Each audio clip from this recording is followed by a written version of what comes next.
Hello and welcome to another update from the farm. Today is 8th December 2024. The time is about 6 o'clock. It's a bit late. We've been working on setting up the submersible pump in the sump. So we'll have to do a separate detailed video, but very quickly we have installed one CRI Riker model 5 HP submersible vertical pump with 3 stages. I was a bit adamant about ensuring we have good head and good flow rate. So this pump is capable of delivering up to 62 meter head. So every 10 meter head roughly translates to 1 kg per centimeter square. So with about 60 meter head, we should ideally get close to 6 kg per centimeter square because it's a shallow well. And the flow rate is expected to be anywhere between 4 to 11 liters per second. So ideally this flow rate and this kind of pressure should be sufficient to run rain guns or drip irrigation or even sprinkler setup inside the farm. So with that said, we've tried to get all the fittings, the motor, the pipe, the L bends, T bends, gate valve. All we will do is just leave the piping setup just at the corner and have a small dummy with an empty, and we'll close it. And then later on we will do some filter setup here, and then the plan is to dig 3 feet or maybe 2.5 feet depth trenches for the mainline pipe, which will go like a H all the way till the end of the farm. And from the main line we will have to do sublines separately. So I'll try and cover drip irrigation, main lines and sublines separately in a detailed video, but high level this is what is going on as far as the piping is concerned. We also have done a changeover switch for inside the starter panel. That way we can change the power from the borewell motor to just the sump motor. Okay, so that's on the drip irrigation setup. If we come to the back,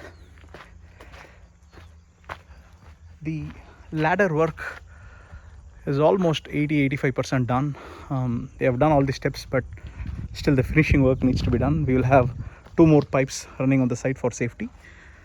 But very quickly, let me come up and show you the view from here. We have not seen a view from the first floor of the farm. So by the way, this is how the top looks like. We have just done some cement mortar work for the roof, nothing complicated. And for the sides, like I mentioned earlier, we've just done simple railings, totally about 400 kg weight, all these railings on all sides, and the ladder should be about 450 to 500 kg weight, although we planned for around 300 kg. Apparently the length is a little longer than what we anticipated, and we've also done heavy channels for stability.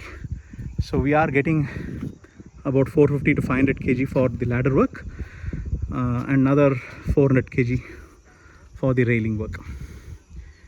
So that much on the infrastructure. So very quickly, let me show you the top view.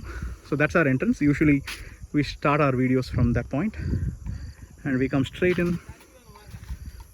We have the sump, the cow shed is there, and I am standing right on top of the labor house. And there's a road that goes straight there inside, internal road. And from that rock, there's another road that goes all the way till that point, like around 100 feet from the boundary. And that last bit to connect to the boundary fence, we've just left like 3 feet walkable path. Just trying to avoid having road all the way till the end of the perimeter, just to avoid issues from neighbors and other problems. We've just cut it short by about 100 feet, and we just have a 3 feet walkway all the way till the end. So as far as the mainline pipe is concerned, we will have one mainline pipe from the source. That will be a 3-inch PVC pipe. We will have filters right next to the sump, and from there we plan to start the trench. The trench will start from here, and just alongside the road we will dig a 2.5 to 3 feet trench. We'll take the main line straight there. And if you would recollect, in that spot we do have a lot of rocks buried inside the road, so we can't cut the road to the next field there, so we'll have to take a little bit of a right turn, U-turn, and cut across and go straight. So we'll still have to plan it such a way that the number of bends are minimum, the number of T's are minimum, but I think we still need to do a few bends and turns in that particular section because we have rocks. Otherwise the mainline pipe will go straight like this, and the same mainline pipe will go all the way till the end of the fence, and then another one that will be a right angle to this mainline pipe. So basically it's going to look like a H across the farm, and at the corners of the H we will have points, meaning gate wall points, to be able to connect a rain gun. But otherwise we have like almost 9 subsections, I guess. That means 9 sublines, with each one of them having one gate valve.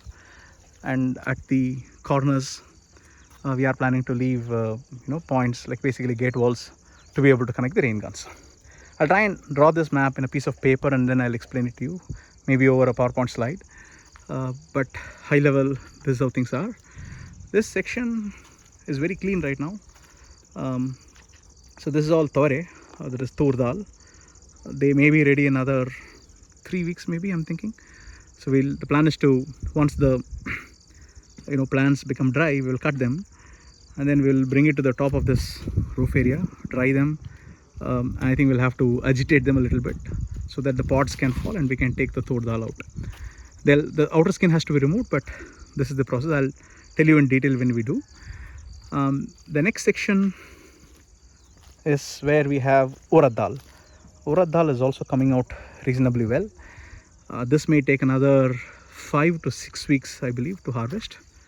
And after that we have cholam, that is maize, and a bit of horse gram mixed. And the last section, which you see the brown patch there we have sowed watermelon. Things have started germinating. At about 8 feet by 8 feet gap we've sowed them. Just an experiment. Still we have not started giving Jivamrit. So once we are done with the main line setup, maybe we'll use a rain gun, spray Jivamritam and water in those areas. And we will have to start developing from that corner onwards. That way we will know how much pressure comes towards the end. We will develop one section at a time and then slowly come backwards. In the previous video I did describe our thought process on the zones. So the house right now where we are standing is zone 0, where there will be a lot of human activity, therefore we have to keep things clean. The next zone will have simple vegetables, mostly for home use. Things like Tur Dal, Urad Dal, maybe millets. I want to try paddy and wheat. I don't know how they will be, but that will be zone 1.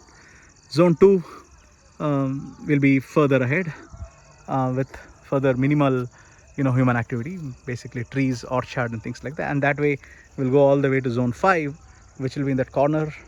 And zone 5 will just be a wild zone for just observing how nature works. Probably that will be the place for snakes and other wild animals to stay.